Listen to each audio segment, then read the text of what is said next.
Hari ni kita nak main game duit raya. So, kita tengah buat kotak dia, guys. Sekarang ni kita nak sambung duit raya. So, kita sambung guna masking tape. Sekarang masa untuk kita kepitkan semua duit raya ni dekat sini. Paling banyak dekat sini adalah RM500. Anak yang tu tak boleh lah sayang. Kita nak buat apa? Main game duit raya. Senyum, tengok. Okay, tarik.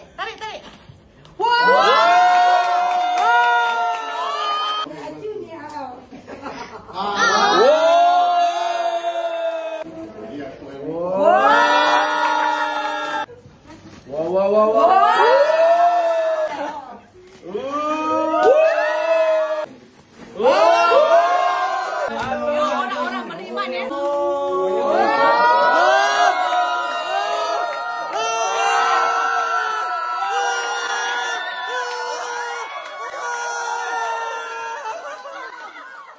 Orang beriman, guys. Alhamdulillah.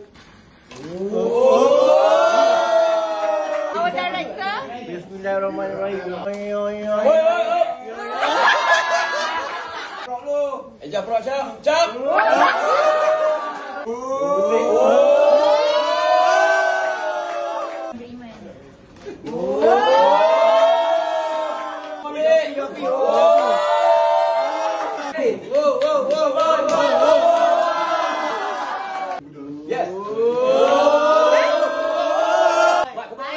Pressure. Itu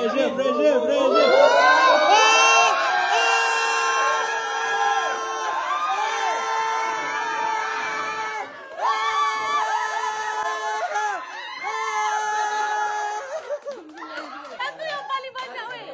Lagi. Bismillah. ALONG.